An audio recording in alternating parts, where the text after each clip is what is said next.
ಒಂದನೇದ್ದು ನಾನು ವಿನಂತಿ ಮಾಡಿಕೊಳ್ಳೋದು, ಈಗಾಗಲೇ ಸೂಚನೆ ಕೊಟ್ಟಿದ್ದಾರೆ ನಿಮಗೆಲ್ಲ ಶಿವರಾತ್ರಿ. ಕಡಿಮೆ ಸಮಯದಲ್ಲಿ ನಾವು ಹೆಚ್ಚು ವಿಷಯ ಹೇಳೋದ್ರಿಂದ ಗಮನ ಕೊಟ್ಟು ಕೇಳ್ಕೊಳ್ಳಿ.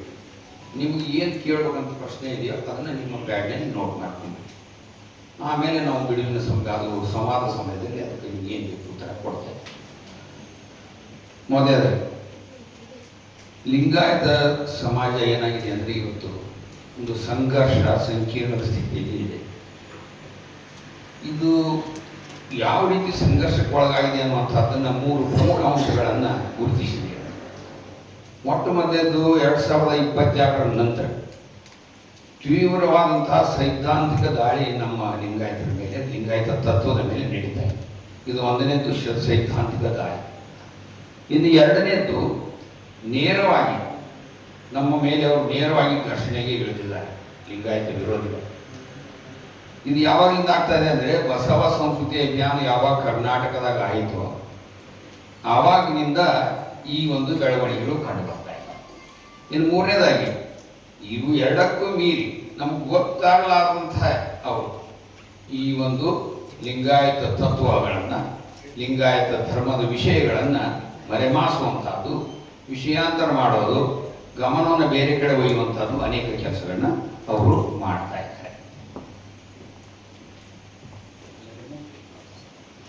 ಮೊದಲನೇದಾಗಿ ಸೈದ್ಧಾಂತಿಕ ದಾಳಿ ಯಾವ ರೀತಿ ನಡೀತಾ ಇದೆ. ಒಂದನೇದು ವಚನ ದರ್ಶನ ಗ್ರಂಥವನ್ನು ಬಿಡುಗಡೆ ಮಾಡಿದ್ರು. ಎಲ್ಲ ಜಿಲ್ಲೆಯಲ್ಲಿ ನೀವೆಲ್ಲ ಗಮನಿಸಿದ್ರೆ ಸುಮ್ಮನೆ ಗ್ರಂಥ ಹೊರಗೆ ಬಿಡಲಿಲ್ಲ ಅವರು. ಜಿಲ್ಲೆಯಲ್ಲಿ ಅದನ್ನು ಬಿಡುಗಡೆ ಮಾಡಿ ದೊಡ್ಡ ಪ್ರಚಾರವನ್ನು ಕೊಟ್ಟರು. ಎರಡನೇದ್ದು ಶರಣರ ಶಕ್ತಿ ಚಲನಚಿತ್ರವನ್ನು ತಯಾರು ಮಾಡಿ ಬಿಡುಗಡೆ ಮಾಡಲಿಕ್ಕೆ ಸಿದ್ಧತೆ ಮಾಡಿಕೊಂಡು, ಆವಾಗ ಒಂದನೇದ್ದು ವಚನ ಗ್ರಂಥ ಬಿಡುಗಡೆ ಮಾಡಿದಾಗ ನಮ್ಮ ಲಿಂಗಾಯತ ಸಮುದಾಯ ಒಟ್ಟಾರೆ ಕರ್ನಾಟಕದಲ್ಲಿ ಕಟ್ಟಾ ಬಸವ ತತ್ವ ಅನುಯಾಯಿಗಳು ಏನು ಮಾಡಿದ್ರು ಅದನ್ನು ತೀವ್ರವಾಗಿ ವಿರೋಧ ಮಾಡಿ ಅದನ್ನು ತಟಸ್ಥಗೊಳಿಸಿದರು. ಎರಡನೇದ್ದು ಶರಣರ ಶಕ್ತಿ ಅನ್ನುವ ಚಲನಚಿತ್ರವನ್ನು ತಯಾರು ಮಾಡಿದಾಗ ಸಾಕಷ್ಟು ಚರ್ಚೆಗಳು, ವಿವಾದಗಳು ಆಗಿ ಅದು ಬಿಡುಗಡೆಯಾಗಿ ಪ್ರಚಾರಕ್ಕೆ ಬರದೇ ಇರುವಂತಹ ಒಂದು ರೀತಿಯಲ್ಲಿ ನಮ್ಮ ಸಂಘಟನೆಗಳು ಮಾಡಿವೆ. ಇನ್ನು ಕುಂಭಮೇಳ ನಡೀತಿ ದೊಡ್ಡ ಪ್ರಮಾಣದಲ್ಲಿ. ನಮ್ಮ ಲಿಂಗಾಯತ ಸ್ವಾಮಿಗಳನ್ನು, ನಮ್ಮ ಕಾರ್ಯಕರ್ತರನ್ನು, ಲಿಂಗಾಯತರಿಗೆ ಪ್ಯಾಕೇಜ್, ಅವರಿಗೆ ಹೋಗೋದು ಬರೋದು ಫ್ರೀ, ಅವ್ರಿಗೆ ಒಳ್ಳೆಯ ವ್ಯವಸ್ಥೆಗಳು ಎಲ್ಲ ಅವಕಾಶ ಮಾಡಿಕೊಟ್ಟು ಅವ್ರನ್ನ ಕರ್ಕೊಂಡು. ಇನ್ನು ನಾಲ್ಕನೇದಾಗಿ ವೀಣಾ ಬನ್ನಾಂಜೆಯವರು ಅನುಭವ ಮಂಟಪ ಸ್ಥಾಪನೆ ಆಗಲೇ ಇಲ್ಲ, ಅನುಭವ ಮಂಟಪ ಇದ್ದಿದ್ದಿಲ್ಲ, ಬಸವಣ್ಣವ್ರದ್ದು ಸ್ಥಾಪನೆ ಆಗಿಲ್ಲ ಅನ್ನುವಂಥ ಒಂದು ರೀತಿಯಲ್ಲಿ ಮಾತನಾಡಿಬಿಟ್ರು. ಬಹಳ ದೊಡ್ಡದರು ಅಂತಂದ್ರೆ ವೀಣಾ ಬನ್ನಾಂಜೆಯವರು ಅಕ್ಕಮಹಾದೇವಿಯ ಮೇಲೆ PhD ಮಾಡಿದಂಥ ಒಳ್ಳೆ ಪಂಡಿತರು ಅವರು. ಆದರೆ ಅವ್ರಿಗೆ ಪರಿಸ್ಥಿತಿ ಏನಾಯ್ತು ಅನ್ನೋದು ಅದಕ್ಕೂ ಕೂಡ ನಮ್ಮ ಲಿಂಗಾಯತ ಸಂಘಟನೆಗಳು ತೀವ್ರವಾಗಿ ವಿರೋಧವನ್ನು ಮಾಡಿ ಕೊನೆಗೂ ಅವರು ತಪ್ಪನ್ನು ಒಪ್ಕೊಳ್ಳುವಂಥ ಸ್ಥಿತಿಗೆ ತರಲಾಗಿದೆ. ಅಷ್ಟೇ ಅಲ್ಲದೆ ಬೀಜಾವರ ಸ್ವಾಮಿಗಳು ಹೇಳಿಕೆ ಕೊಡ್ತಾರೆ, ಬಸವ ಶೈವದ ಬಗ್ಗೆ ಅನೇಕ ವಿಷಯಗಳನ್ನು ಹರಿಬಿಡ್ತಾರೆ. ಆದರೆ ಇವು ಎಲ್ಲ ವಿವಾದಗಳನ್ನು ಮಾಡ್ತಾ ನಮ್ಮ ಮೇಲೆ ದಾಳಿಯನ್ನು ಮಾಡ್ತಾ ಇದ್ದಾರೆ.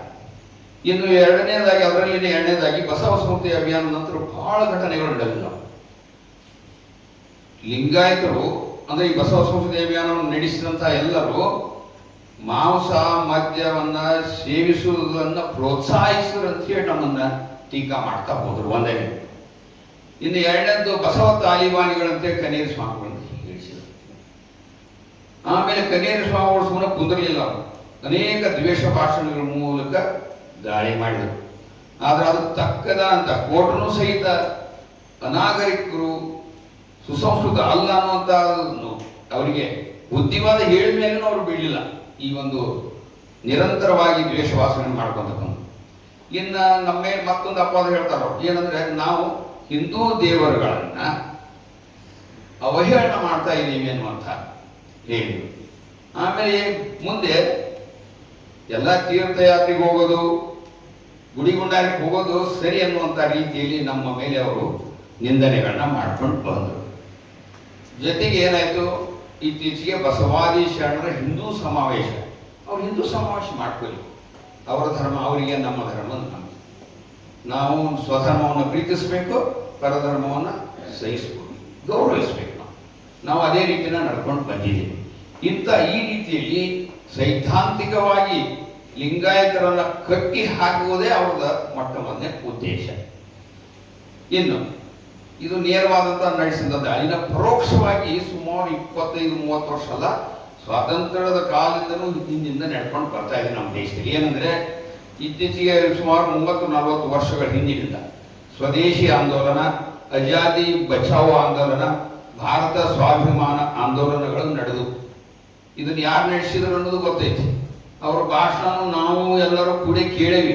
ನಾವು ಹೆಂಗೆ ಕೇಳೋರು ಹುಚ್ಚಂದು ಕೇಳೇವಿ. ಅವ್ರು ಅಷ್ಟು ಚಂದ ಮಾತಾಡಿ ನಮ್ಮನ್ನು ಮಳ ಮಾಡಿದ್ರು. ಅವಾಗ ಅದು ಅಷ್ಟು ಸುಂದರವಾಗಿ ಮಾತನಾಡಿದ್ರೆ ಖರೆ.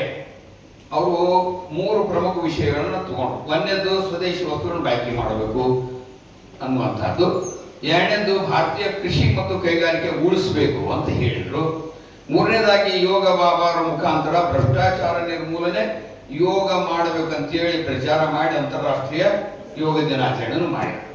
ಹಂಗಾರ ಒಂದನೇದಾಗಿ ಸ್ವದೇಶಿ ತತ್ವ ಉಳಿಸಿದಾರ. ಇವತ್ತು ಯಾರು ನಮ್ಮ ಟೀಕೆ ಮಾಡ್ತಾ ಇದಾರೋ ಅವರೇ ವಿದೇಶಿ ಬಟ್ಟೆಗಳನ್ನ ಹಾಕೊಂಡಾಡ್ತಾರೆ, ಅವರೇ ವಿದೇಶಿ ಸಾಮಾನುಗಳನ್ನು ಕೈಯಾಗ ಕೊಳಾಗ ಹಾಕೊಂಡಾಡ್ತಾರೆ. ಅದು ಆಗಲಿಲ್ಲ. ಆಮೇಲೆ ಕೃಷಿ ಮತ್ತು ಕೈಗಾರಿಕೆಗಳಿಗೆ ನ್ಯಾಯ ಸಿಗಲಿಲ್ಲ. ಕೇವಲ ಬಂಡವಾಳಶಾಹಿಗಳು ಕೆಲವೇ ಜನರು ಒಬ್ಬರಿಬ್ಬರಿಗೆ ಮಾತ್ರ ನಮ್ಮ ದೇಶದಲ್ಲಿ ಅವರಿಗೆ ಆದ್ಯತೆ ಸಿಗುತ್ತೆ. ಅವರು ಏನು ಸಹಾಯ ಮಾಡ್ತಾರೋ ಅದಕ್ಕೆ ಅವ್ರಿಗೆ ಸಹಾಯ ಮಾಡ್ಯಾರ. ಅದು ವೈಯಕ್ತಿಕ ಬಿಟ್ಟಿದೆ. ಆದರೆ ಕೃಷಿ ಕೈಗಾರಿಕೆ ವಾಸ್ತವವಾಗಿ ಪ್ರಗತಿಯನ್ನು ಕಂಡಿಲ್ಲ. ಇನ್ನು ವರ್ಷಗಟ್ಟಲೆ ರೈತರ ಹೋರಾಟ ನಡೀತು. ಒಂದು ದಿನಾನು ಬಿಟ್ಟದ್ದು ಒಂದು ಹೇಳಿಕೆ ಕೊಡಲಿಲ್ಲ, ಪತ್ರಿಕಾಗೋಷ್ಠಿ ಮಾಡಿಲ್ಲ ಅಧಿಕಾರದಾಗಿದ್ದವರು. ಹಾಗಾದ್ರೆ ರೈತರ ಇಷ್ಟೊಂದು ದೊಡ್ಡ ಪ್ರಮಾಣದ ರೈತರ ಹೋರಾಟಕ್ಕೆ ಗೌರವ ಸಿಗ್ತಾ ಅವ್ರು ಗೌರವ ಕೊಡಲಿಲ್ಲ. ಇನ್ನು ಕೊನೆಯದಾಗಿ ಭ್ರಷ್ಟಾಚಾರ ನಿರ್ಮೂಲನೆ ಆಗ್ಬೇಕಂತೇಳಿ ಯೋಗ ಮಾಡ್ಬೇಕಂತ ಹೇಳಿ ಮಾಡಿದವರೇ ಭ್ರಷ್ಟಾಚಾರಿಗಳಾಗಿ ಸಿಕ್ಕು ಬಿದ್ರು ಕಾನೂನು ಕೈ. ಇದು ದೊಡ್ಡ ದುರಂತ. ಅವ್ರು ಮಾಡೋದು ತಪ್ಪು. ನಾವು ಸ್ವಚ್ಛವಾಗಿರೋರನ್ನ ಕಲುಷಿತ ಮಾಡ್ಲಿಕ್ಕೆ ಅವ್ರು ಸಾಕಷ್ಟು ಪ್ರಯತ್ನವನ್ನ ಮಾಡಿ. ಇನ್ನು ನಾಲ್ಕನೇದಾಗಿ ಇವೆಲ್ಲ ಪರೋಕ್ಷವಾಗಿ ನಮ್ಮ ಮೇಲೆ ದಾಳಿ ಮಾಡಿದಾರಲ್ಲ, ಅದನ್ನ ಮಾಡಿದ್ದು ಆಯ್ತು, ಜನರನ್ನು ಮರಳು ಮಾಡಿದ್ದು ಆಯ್ತು, ಮತ್ತೀಗ 12 ವರ್ಷ ಆದ್ಮೇಲೆ 13 ವರ್ಷ ಅಧಿಕಾರ ಮಾಡ್ತಾ ಇದ್ದುದು ಆಯ್ತು. ಇನ್ನೊಂದು ದೊಡ್ಡ ಪ್ರಮಾಣದಲ್ಲಿ ನಡಿ ನಮ್ಮ ದೇಶದಲ್ಲಿ ಏನಂತಂದ್ರೆ ಹಿಂದೂ ಪರವಾದಂಥ ಭಾಷಣಗಳು, ಹಿಂದೂ ಪರವಾದಂಥ ದೈವಗಳನ್ನ ಉದ್ಧರಣೆ ಮಾಡುವಂತಹದ್ದು, ಅದು ರಾಷ್ಟ್ರಾಭಿಮಾನದ ಹೆಸರಿನಲ್ಲಿ ಮಹಾಪುರುಷರ ಪರಿಚಯ ಮಾಡಿಕೊಳ್ಳೋದು, ಹಿಂದೂ ಸಿದ್ಧಾಂತ ಪ್ರಸಾರ ಮಾಡೋದ್ರ ಮೂಲಕ ಜನರನ್ನ ಮರಳು ಮಾಡಿದ್ರು. ಇದು ನೇರವಾಗಿ ಹಿಂದೂ ಪರ ಪ್ರಚಾರವನ್ನ ಅವರು ಮಾಡಿದ್ದಾರೆ. ಅವರೇನು ಇದು ಇಂಥವ್ರು ಮಾಡಿದ್ರೆ ಏನು ಸಮಸ್ಯೆ ಇಲ್ಲ. ಆದ್ರೆ ತಮ್ಮದನ್ನ ಮಾಡೋದ್ರ ಜೊತೆಗೆ ಇನ್ನೊಂದು ಧರ್ಮದ ಮೇಲೆ, ಇನ್ನೊಂದು ಸಿದ್ಧಾಂತಗಳ ಮೇಲೆ ಪ್ರಹಾರವನ್ನು ಮಾಡೋದು ದೊಡ್ಡ ತಪ್ಪ. ಆ ಒಂದು ನಿಟ್ಟಿನಲ್ಲಿ ಇದು ಏನಪ್ಪಾ ಅಂದ್ರೆ ಮನೋವಿಜ್ಞಾನದಲ್ಲಿ ಏನಪ್ಪಾ ಅಂದ್ರೆ ಏನ್ ಹೇಳ್ತಾರೆ ಅಂದ್ರೆ, ಇದನ್ನ ಗುಪ್ತ ಸೂಚಿಯನ್ನು ಸಾಧಿಸಿಕೊಳ್ಳಿಕ್ಕೆ ಜನಪರವಾದಂತಹ ಮುಖವಾಡವನ್ನು ಹಾಕಿಕೊಂಡು ತಂತ್ರಗಾರಿಕೆ ಮಾಡುವಂತಹ ಮನೋವೈಜ್ಞಾನಿಕವಾಗಿ ಮೋಸ ಇತ್ತು. ವೈಜ್ಞಾನಿಕವಾಗಿ ಮೋಸ ಮಾಡಿದ್ರು ನಮ್ಗೆ ಅನ್ನುವಂಥದ್ದನ್ನ ಇದನ್ನ ಇಂಗ್ಲಿಷ್ನಲ್ಲಿ ಅದೇ strategic deception with impression management for a hidden agenda. ಹೇಳೋದೊಂದು ಒಳಗೊಂದು ಬೇರೆ ಎಜೆಂಡಾ ಇರುತ್ತೆ. ಆ ರೀತಿ ಮಾಡಿದ್ರು. ಇನ್ನು ಅನೇಕ ತಂತ್ರಗಳನ್ನು ಬಳಕೆ ಮಾಡಿದ್ದಾರೆ ಇವತ್ತು ಅವ್ರು ವೈಜ್ಞಾನಿಕವಾಗಿ. ಒಂದನೇದ್ದು ಕುತಂತ್ರದ ಪ್ರಚಾರ ತಂತ್ರ ಮಾಡಿದ್ರು. ಎರಡನೇದ್ದು ಗುಪ್ತ ಕಾಗದ ಸೂಚಿ ಇಟ್ಕೊಂಡು ಒಳಗೊಂದು ಹೊರಗೊಂದು ಮಾಡಿದ್ರು. ಪ್ರಭಾವ ನಿರ್ವಹಣೆ ಅಂತಾರೆ ಇದು ಮನೋವಿಜ್ಞಾನದಲ್ಲಿ. ಇಂಪ್ರೆಷನ್ ಮ್ಯಾನೇಜ್ಮೆಂಟ್ ಅಂತ ಅಂದ್ರೆ ನಾವು ಹೇಳೋದೊಂದು ಮಾಡಿದಾಗ ಏನಾಗುತ್ತಂದ್ರೆ ನಮ್ಗೆ ಏನಾಗುತ್ತಂದ್ರೆ ಅವ್ರು ಹೇಳಿದ ಸರಿ ಅನ್ಸೋದು, ಆದ್ರೆ ಹೇಳಿದ್ದಲ್ಲ ತಪ್ಪಿರ್ತಕ್ಕಂಥ. ಇನ್ನು ಮ್ಯಾಕಿಯಾವೆಲಿಯನ್ ಪ್ರವೃತ್ತಿ ಇದೊಂದು ಸಿದ್ಧಾಂತ ಮನೋವಿಜ್ಞಾನದಲ್ಲಿ, ಅದನ್ನು ತಂತ್ರಗಾರಿಕೆಯನ್ನು ಬಳಕೆ ಮಾಡಿದ್ರು. ಇನ್ನು ಕಾರ್ಯತಂತ್ರದ ಮೋಸಗಾರಿಕೆ ಮತ್ತು ತಂತ್ರಗಾರಿಕೆಯ ವಂಚನೆಗಳನ್ನು ಅವರು ನಮಗೆ ಮಾಡ್ತಾ ಇದ್ದಾರೆ. ಕೊನೆಯದಾಗಿ ಚೌಕಟ್ಟು ನಿರ್ವಹಣೆ ಸಿದ್ಧಾಂತ ಮನೋವೈಜ್ಞಾನದಲ್ಲಿ ಇದೆ. ಅದನ್ನು ಪ್ರಯೋಗ ಮಾಡಿ ಇಷ್ಟೊಂದು ಮನೋವೈಜ್ಞಾನಿಕವಾಗಿ ಅವರು ನಮ್ಮ ಮೇಲೆ ಪ್ರಭಾವವನ್ನು ಮಾಡ್ತಾ ಇದ್ದಾರೆ. ಇದು ಗಂಭೀರವಾದಂಥ ಸಮಸ್ಯೆ. ನಮಗೆ ಬಹಳ ಇದು ಕುಗ್ಸುವಂಥ ವಿಷಯ. ಆದರೆ ಲಿಂಗಾಯತ ತತ್ವಗಳನ್ನ ನಾವು ವ್ಯವಸ್ಥಿತವಾಗಿ ಇದೇ ರೀತಿ ವೈಜ್ಞಾನಿಕ ಒಂದು ತಂತ್ರಗಾರಿಕೆ ಅಥವಾ ಜಾಣತನದಿಂದ ನಾವು ಅದನ್ನು ಎದುರಿಸುವಂತಹ ಕೆಲಸವನ್ನು ನಾವು ಇವತ್ತು ಮಾಡಬೇಕಾಗಿದೆ. ಇನ್ನು ಈಗ ಈ ನಮ್ಮ ದ್ವೇಷ ಭಾಷಣಗಳದು ಬಸವ ತಾಲಿಬಾನಿ ಎಂದಿದ್ದಾಯ್ತು, ಎಲ್ಲ ಆದ್ಮೇಲಿನೂ ಕೂಡ ಅವರನ್ನ ಬೆಂಬಲಿಸಿ ನಮ್ಮ ಲಿಂಗಾಯತರೇನೆ ಅವ್ರಿಗೆ ಹೇಳಿಕೆ ಕೊಡ್ತಾರೆ, ಅವ್ರಿಗೆ ಸಪೋರ್ಟ್ ಮಾಡ್ತಾರೆ ಸಮಾವೇಶ ಮಾಡ. ಇದು ಒಂದು ದೊಡ್ಡ ದುರಂತ. ಆ ಒಂದು ನಿಟ್ಟಿನಲ್ಲಿ ಇದು ಯಾಕೆ ಆಗ್ತಾ ಇದೆ? ಅವ್ರು ಏನ್ ಮಾಡ್ತಾ ಇದಾರೆ ಅಂದ್ರೆ, ಒಂದನೇದು ಲಿಂಗಾಯತರ ಗಟ್ಟಿ ನಾಯಕತ್ವ ಬೆಳಿಲಾರ್ದಂಗೆ ನೋಡಿಕೊಳ್ಳುತ್ತಿದ್ದಾರೆ. ಎರಡನೇದ್ದು ಕರ್ನಾಟಕದ ಅವರ ಪರವಾಗಿರುವಂತಹ ಮಾಜಿ ಮುಖ್ಯಮಂತ್ರಿಗಳ ವರ್ಚಸ್ಸನ್ನ ಕುಗ್ಗಿಸಿದ್ದಾರೆ ಈಗಾಗಲೇ. ಅದರಲ್ಲೂ ಒಳ್ಳೆಯ ಉದಾಹರಣೆ ಅಂದ್ರೆ BSY ಅವರು ವೈಯಕ್ತಿಕವಾಗಿ ದೊಡ್ಡ ಹೋರಾಟಗಾರರು, ಆಮೇಲೆ ಸಮರ್ಥವಾಗಿದ್ರು, ಅದನ್ನ ಅವರ ದಾಳಿಯನ್ನು ತಡ್ಕೊಳ್ಳುವಂತ ಸಮರ್ಥವಾಗಿದ್ರು ಮತ್ತು ಮಾಸ್ ಲೀಡರ್ ಇಮೇಜ್ ಇರ್ತಾರೆ. ಆ ಒಂದು ಕಾರಣದಿಂದ ಅವರ ಅಧಿಕಾರನ ಕೈಸ್ಕೊಳ್ಳಕ್ಕಾಗಿಲ್ಲ, ಅಧಿಕಾರವನ್ನ ಸರಿಯಾಗಿ ಮಾಡಕ್ಕೆ ಬೀಳಿಲ್ಲ. ಇದು ಜ್ವಲಂತ ನಿದರ್ಶನ. ಇನ್ನು ನಮ್ಮ ಧರ್ಮದ ಮೇಲೆ, ಇನ್ನು ಬೇರೆ ಧರ್ಮದ ಮೇಲೇನು ಅವರು ಇವತ್ತು ದೇಶದಲ್ಲಿ ಎರಡು ಸಮುದಾಯವನ್ನ ಪೂರ್ತಿ ಕಟ್ಟಿ ಹಾಕಿ ಅವರು ಅಧಿಕಾರಕ್ಕೆ ಬರಲಾರ್ದಂಗೆ ಮಾಡಿದರು. ಏನಪ್ಪ, ಒಂದು ಮಹಾರಾಷ್ಟ್ರದಲ್ಲಿ ಮರಾಠಿಗಳು, ಅವೆಲ್ಲ ಶಿವಸೇನೆಗಳನ್ನ 3 ಭಾಗ ತುಂಡು ಮಾಡಿ ಒಗದು ಅವ್ರು ಒಗ್ಗಟ್ಟಾಗಲಾರ್ದಂಗೆ ಮಾಡಿ ಅಧಿಕಾರವನ್ನು ಕಳ್ಕೊಳ್ಳೋದು ಮಾಡಿ. ಇನ್ನು ಎರಡನೇದಾಗಿ ಗುಜರಾತ್ನಲ್ಲಿ ಪಟೇಲ್ ಸಮುದಾಯ ಸುಮಾರು 72 ವರ್ಷ ಹೋರಾಟ ಮಾಡಿದರು ತಮ್ಮ ಹಕ್ಕಿಗಾಗಿ. ಆ ಪಟೇಲ್ ಸಮುದಾಯದ ಎಲ್ಲ ಇದೇ ರೀತಿ ಎಲ್ಲ ಮರಮೋಸ ಮಾಡಿ ಅವರನ್ನ ಕಟ್ಟಿ ಹಾಕಿ ಅವರು ಬೆಳಿಲಾರ್ದಂಗೆ ಮಾಡಿ ಇವತ್ತು ಪೂರ್ತಿ ಯಾವುದೇ ರಾಜಕೀಯ ಅಧಿಕಾರ ಸಿಗಲಾರಂತ ಸ್ಥಿತಿಗೆ ತಂದು ಅವರನ್ನು ಇಟ್ಟಿದ್ದಾರೆ. ಈ ಎಲ್ಲ ಒಂದು ಹಿನ್ನೆಲೆಯೊಳಗ ನಾವು ಹೆಂಗಿರ್ಬೇಕು? ಅದಕ್ಕೆ ನಾವು ತತ್ವ ಸೈದ್ಧಾಂತಿಕವಾಗಿ, ಸಾಮಾಜಿಕವಾಗಿ, ರಾಜಕೀಯವಾಗಿ ನಡೆಯುತ್ತಿರುವಂತಹ ಇಂಥ ಎಲ್ಲ ಪ್ರಹಾರಗಳನ್ನ ಗಟ್ಟಿಯಾಗಿ ಜಾಗೃತಿ ಮೂಡಿಸುವ ಮೂಲಕ, ಪ್ರಜ್ಞೆಯನ್ನು ಮೂಡಿಸುವ ಮೂಲಕ, ದೊಡ್ಡ ಹೋರಾಟ ಮಾಡುವ ಮೂಲಕ ನಾವು ಇವನ್ನೆಲ್ಲ ಎದುರಿಸಬೇಕಾದಂತ ಅಗತ್ಯ ಇದೆ. ಇನ್ನು ನಮಗ ಅರಿವಿಗೆ ಬರಲಾದಂತೆ ಗುಟ್ಟಾಗಿ ನಡೆಸ್ತಾ ಇರುವಂತ ಕೆಲವೊಂದು ಸಮಸ್ಯೆಗಳು ಮಾಡ್ತಾ ಇದ್ದಾರೆ. ಎಷ್ಟೋ ಕಡೆ ದೇವಸ್ಥಾನಗಳು ಹುಡ್ತಾವು, ಅವಕ್ಕೆ ಮೂರ್ತಿ ಸ್ಥಾಪನೆ ಮಾಡ್ತಾರ. ಮೂರ್ತಿ ಸ್ಥಾಪನೆ ಮಾಡಿದ ಮೇಲೆ ಏನ್ ಮಾಡ್ತಾರೆ ಗೊತ್ತಾ? ಅದಕ್ಕ ಶೈವ ದೇವರುಗಳಿದ್ರು ಸಹಿತ ಅದಕ್ಕೆ ಜನಿವಾರ ಹಾಕಕತ್ತಾರೆ. ಇದು ನಡೀತಾ ಇರುವಂತ ಕೆಲಸ. ಎರಡನೇದು, ಲಿಂಗಾಯತ ಮಠದವರಿಂದ RSS ಚಟುವಟಿಕೆಗಳು, RSS ಪ್ರಕಟಣೆಗಳನ್ನು ಬಿಡುಗಡೆ ಮಾಡುವಂತ ಕೆಲಸ ಮಾಡ್ತಾ ಇದ್ದಾರೆ. ಇನ್ನೊಂದು ದೊಡ್ಡ ಪ್ರಮಾಣದಲ್ಲಿ ಈಗ ನಡೀತಾ ಇದೆ ನಂದಿ ಕೂಗೋ ಅಭಿಯಾನ ಅಂತ. ನಿಜವಾಗಿ ನಾವು ನಂದಿ ಕೂಗೋ ಅಭಿಯಾನದ ಬಗ್ಗೆ ಅಧ್ಯಯನ ಮಾಡಿದ್ರೆ ಎಂತ ಒಳ್ಳೆ ಕೆಲಸ ಮಾಡ್ತಾರಪ್ಪ, ದೇಶದ ರೈತರಿಗೆ ಎಷ್ಟು ಒಳ್ಳೆ ಕೆಲಸ ಮಾಡ್ತಾ ಇದಾರ, ದೇಶಕ್ಕೆ ಎಷ್ಟು ಒಳ್ಳೆ ಕೆಲಸ ಮಾಡ್ತಾ ಇದಾರ ಅಂತ ಅನಿಸುತ್ತೆ ಮೇಲ್ನೋಟ. ಆದ್ರೆ ಅವ್ರು ಮಾಡ್ತಾ ಇರೋದೇನು? ಮೇಲ್ನೋಟಕ್ಕೆ ಹಂಗಿದ್ರು ಸತ್ಯಕ್ಕ ಅವ್ರು ಮಾಡ್ತಾ ಇರೋದೇನಪ್ಪಾ ಅಂದ್ರೆ ಬಸವ ತತ್ವ ಅಂದ್ರೆ ಜೋಡ್ಯತ್ವ ಅನ್ನುವಂಥ ಪ್ರಚಾರ ನೇರವಾಗಿ ಮಾಡ್ತಾ ಇದ್ದಾರೆ. ಇದು ಕೂಡ ಮನೋವೈಜ್ಞಾನಿಕದಲ್ಲಿ ಸಂಬಂಧೀಕರಣ ಮತ್ತು ಸಂಕೇತಾತ್ಮಕ ಸಂಬಂಧೀಕರಣ ಮತ್ತು ಅರ್ಥದ ಆಕ್ರಮಣ ಅನ್ನುವಂತಹ ತತ್ವದ ಸಿದ್ಧಾಂತದ ಮೇಲೆ ಅವರು ಪ್ರಯೋಗ ಮಾಡುತ್ತಾ ಇದ್ದಾರೆ ನಮ್ಮ ಮೇಲೆ. ಹಂಗ ಅಂದ್ರೆ ಏನು?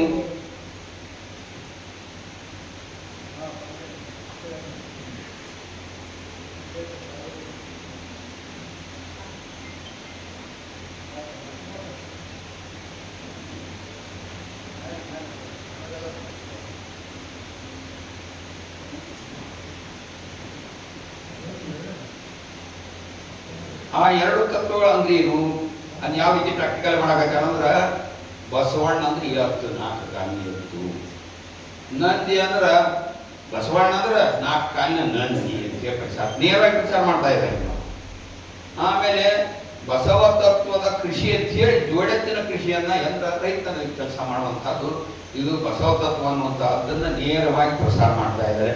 ಇದು ಲಿಂಗಾಯತದ ವಿಶಾಲವಾದ ತತ್ವವನ್ನ ಸಾಂಕೇತಿಕವಾಗಿ ಕುಗ್ಗಿಸುವಂತಹ ಒಂದು ಅಪಾಯಕಾರಿ ಕೆಲಸವನ್ನ ಈ ನಂದಿ ಕೂಗು ಅಭಿಯಾನದವರು ಮಾಡ್ತಾ ಇದ್ದಾರೆ.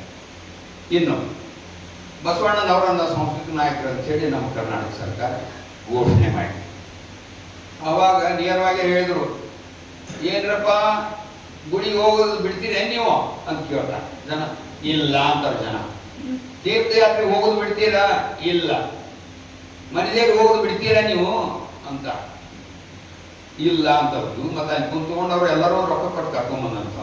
ನಾವು ಬಸವ ಸಂಸ್ಥೆವಿ ಅಂದ್ರೆ ರೊಕ್ಕ ಕೊಟ್ಟು ಯಾರನ್ನು ಕರ್ಕೊಂಬಂದಿಲ್ಲ. ಎಲ್ಲರೂ ಸ್ವಯಂ ಪ್ರೇರಣೆಯಿಂದ ನಿಜವಾದ ತತ್ವಕ್ಕೆ ಧರ್ಮಕ್ಕಾಗಿ ದುಡಿಯುವಂತ ಬಂದಿದೆ. ಈ ರೀತಿ ಗುಡಿ ಗುಂಡಾರಗಳಿಗೆ ಹೋಗುವುದು ಸರಿ ಅಂತ ಹೇಳಿ ಪ್ರಚಾರ ಮಾಡಿದ್ರು. ತೀರ್ಥಯಾತ್ರೆಗೆ ಮನೆದೇವರಿಗೆ ಹೋಗೋದೇ ಸರಿ ಅನ್ನುವಂಥದ್ದು ಬಿಂಬಿಸ್ತಾ ಇದ್ದಾರೆ, ನೇರವಾಗಿ ಬಿಂಬಿಸ್ತಾ ಇದ್ದಾರೆ.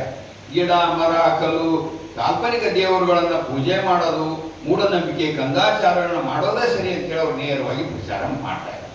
ಇದಕ್ಕಂಗ ಪರಿಹಾರ ಏನ್ ಬೇಕು? ಇದೆಲ್ಲ ಯಾಕಂದ್ರ ಜನರ ಅಜ್ಞಾನವನ್ನು, ಜನರ ತಿಳುವಳಿಕೆ ಇಲ್ಲದನ್ನ ಬಳಕೆ ಮಾಡ್ಕೊಂಡು ಅವ್ರಿಗೆ ಪ್ರಾರಂಭ ಮಾಡ್ತಾ ಇದ್ದಾರೆ, ದಾಳಿ ಮಾಡ್ತಾರೆ. ಹಂಗಾರೆ ಇದಕ್ಕೆ ಪರಿಹಾರ ಏನಪ್ಪಾ ಅಂದ್ರ ನಮ್ಮ ಜನರಿಗೆ ಎಷ್ಟು ಸಾಧ್ಯದೆಯೋ ಅಷ್ಟು ದೊಡ್ಡ ಪ್ರಮಾಣದಲ್ಲಿ ವಚನ ಜ್ಞಾನವನ್ನು ಕೊಡಬೇಕು, ವಚನ ಸಾಹಿತ್ಯದ ಪರಿಚಯ ಮಾಡಿಕೊಡಬೇಕು. ಎರಡನೇದು ಶರಣ ಸಂಸ್ಕೃತಿಯನ್ನು ನಾವು ವ್ಯಾಪಕವಾಗಿ ನಾವು ಜನರಲ್ಲಿ ಬೇರೂರಿಸ್ಬೇಕು. ಯಾಕಂದ್ರೆ ನಮ್ಮ ಲಿಂಗಾಯತರಂತ ಹೇಳ್ಕೊಳ್ಳುವಂಥವ್ರು 100 ಜನ ಅಂದ್ರೆ 2 ಜನ ನಾವು ಬಸವ ತತ್ವ ಪಾಲನೆ ಮಾಡುವಂಥವ್ರು. ಇನ್ನು 98 ಜನ ಎಲ್ಲರೂ ಮಾಡಾರೆ. ಈಗೇನು ನ್ಯಾಯ ಯಾರು ಅವನೇ ಮಾಡಾರೆ, ಅದು ನಮ್ಮ ದುರ್ದಯ ಇರಲಿ.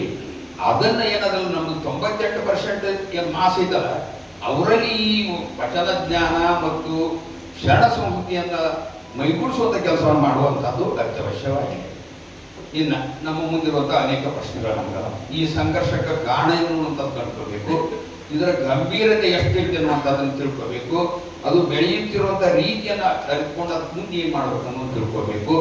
ಸಂಘರ್ಷದಲ್ಲಿ ರಾಜಕಾರಣಿಗಳು, ನಮ್ಮ ಲಿಂಗಾಯತ ರಾಜಕಾರಣಿಗಳ ಎಷ್ಟು ನಮಗ ಸಹಾಯ ಮಾಡ್ತಿದ್ರೆ ಇಲ್ಲ ಅನ್ನುವಂಥದ್ದನ್ನ ನೋಡ್ಬೇಕು. ಮತ್ತು ಅವ್ರು ಮಾಡಿಲ್ಲ ಅಂದ್ರೆ ನಾವೇನ್ ಮಾಡ್ಬೇಕು ಅನ್ನುವಂಥದ್ದು.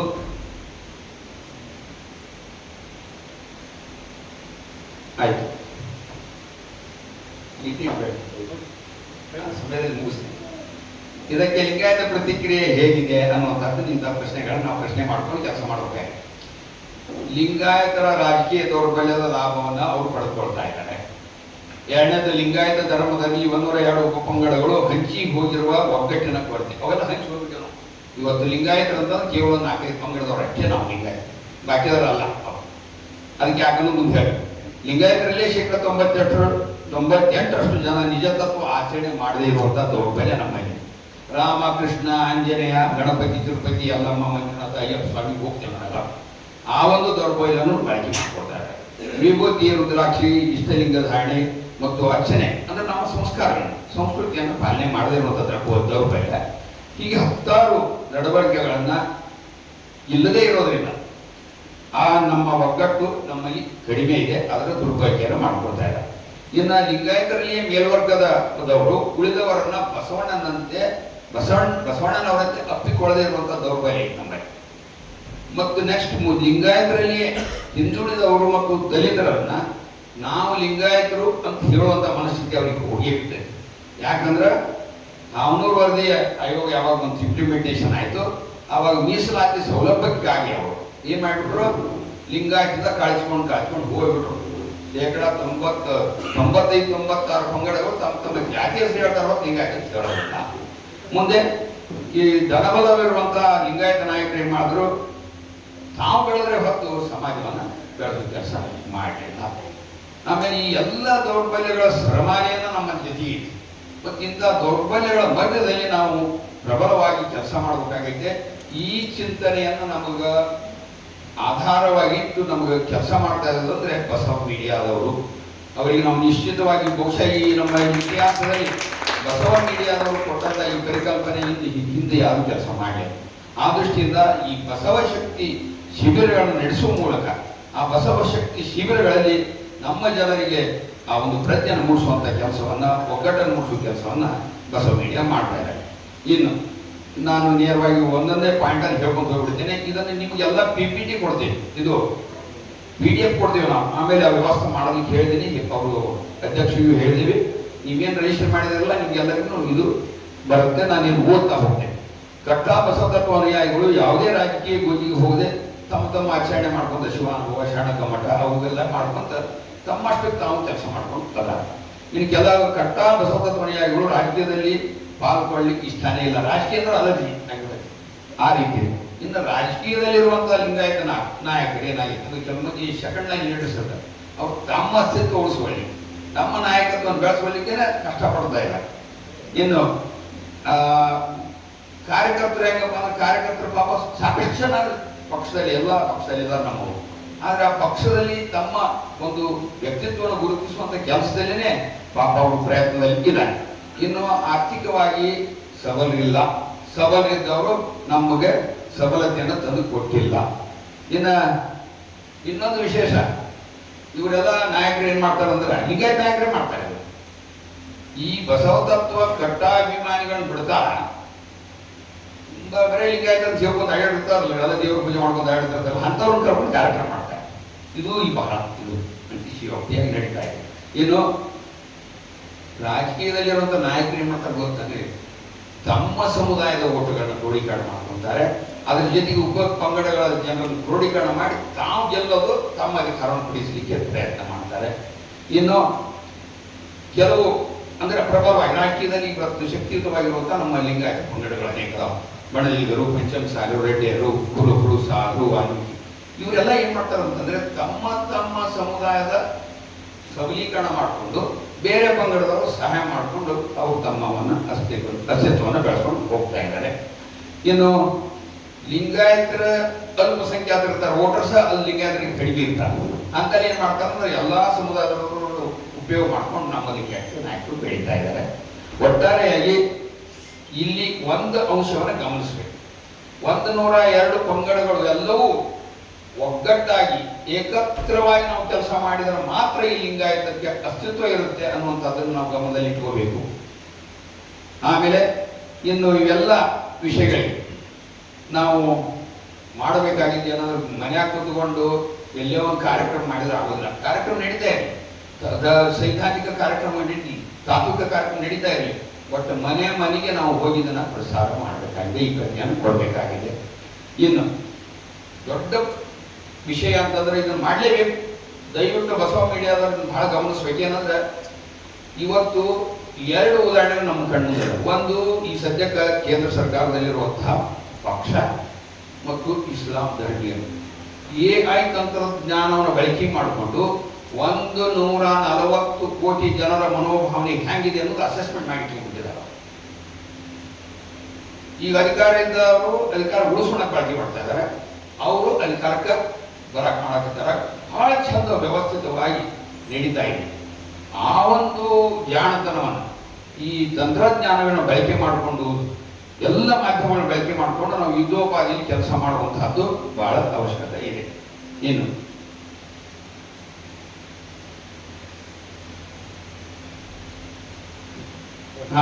ಬಹಳ ಈ ಚುನಾವಣೆ ಸಮಯದಲ್ಲಿ ಏನ್ ಮಾಡಬೇಕು ಅನ್ನುವಂಥದ್ದು ಒಂದು 2-3 ಪಾಯಿಂಟ್ ಅನ್ನು ಕೊಟ್ಟಿದ್ದಾರೆ. ಬಹಳ ಚೆನ್ನಾಗಿದೆ. ಅದು ಸಮಾನ ಮನಸ್ಕರ ಜೊತೆ ಕೈ ಜೋಡಿಸಿ ಮಾತಾಡೋಣ ಕ್ರೋಢೀಕರಿಸಬೇಕು. ನಾವು ಅಂದ್ರೆ ರಾಜಕೀಯ ಮಾಡೋದಲ್ಲ, ನಾವು ರಾಜಕೀಯ ರಹಿತವಾಗಿ ಮಾಡುವಂತ ಕೆಲಸ ಇದೆ.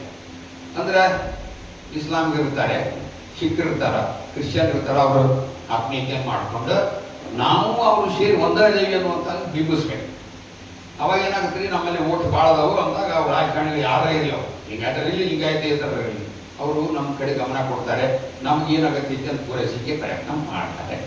ಇನ್ನು ಎರಡನೇದು, ಪಕ್ಷಾತೀತವಾಗಿ ನಮ್ಮ ಲಿಂಗಾಯತರು ಎಲ್ಲ ಪಕ್ಷದಲ್ಲಿ ಇರಲಿ, ಪಕ್ಷಾತೀತವಾಗಿ ಒಗ್ಗಟ್ಟಾಗಿ ಆ ರಾಜಕಾರಣದ ಮೇಲೆ ಒತ್ತಡವನ್ನು ತರುವಂಥ ಕೆಲಸ ಮಾಡಬೇಕು. ಹ್ಯಾಂಗೆ ಮಾಡಬೇಕಂದ್ರೆ ಬಸವ ಸಂಸ್ಥೆ ಅಭಿಯಾನವನ್ನು ಹ್ಯಾಂಗೆ ನಾವು ಸಂಘಟನೆ ಮಾಡಿದ್ವು, ಶಕ್ತಿಯುತವಾಗಿ ಸಂಘಟನೆ ಮಾಡಿದ್ವು, ಅದೇ ರೀತಿಯಾಗಿ ಇದನ್ನು ಮಾಡಬೇಕಾಗಿದೆ. ಈಗ ಮನೆಯಲ್ಲಿ ಆಗ ಮಾತಾಡಿದ್ರು, ಹಿಂಗೆ ಮಾಡಿದ್ರೆ ಮಾತ್ರ ನಮ್ಮ ಲಿಂಗಾಯತ ಶಕ್ತಿ ಬೆಳೀಲಿಕ್ಕೆ ಸಾಧ್ಯ ಆಗುತ್ತೆ. ಹಿಂಗಾದಾಗ ಏನಾಗುತ್ತ, ನಮ್ಮ ಮಾತು ಕೇಳಕ್ಕೆ ಚಲೋ ಆಗುತ್ತೆ ರಾಜಕಾರಣಿ. ನಮ್ಮಲ್ಲಿ ರಾಜಕೀಯ ಪ್ರಜ್ಞೆ ಬಂದು ನಾವು ಒಗ್ಗಟ್ಟಾಗಲಿ ಅಂತ ಅಂದ್ಕೊಳ್ಳೆ ಅಭ್ಯರ್ಥಿಗಳು ನಮ್ಮ ಮಾತನ್ನು ಕೇಳ್ತಾರೆ ಅನ್ನುವಂಥದ್ದು ಬಹಳ ಮುಖ್ಯ ಆಗುತ್ತೆ. ಅವ್ರು ಯಾವ ಪಕ್ಷದವರನ್ನು ಮುಖ್ಯ ಅಲ್ಲ, ಅವರು ನಮ್ಮ ಮಾತನ್ನು ಎಷ್ಟು ಕೇಳ್ತಾರೆ ಅನ್ನುವಂಥದ್ದು ಬಹಳ ಮುಖ್ಯ ಅನ್ನುವಂಥ ಮಾತನ್ನು ಹೇಳ್ತಾರೆ. ಕೊನೆಯದಾಗಿ ಇದುವರೆಗೂ ಎಲ್ಲ ಮಾಹಿತಿಗಳನ್ನ ಪಡೆದಂಥ ತಾವೆಲ್ಲರೂ ಶಾಂತರಿಗೆ ಕೇಳ್ತೇನೆ. ಅನಂತ ಧನ್ಯವಾದಗಳು. ಶರಣು ಶರಣಾರ್ಥಿ.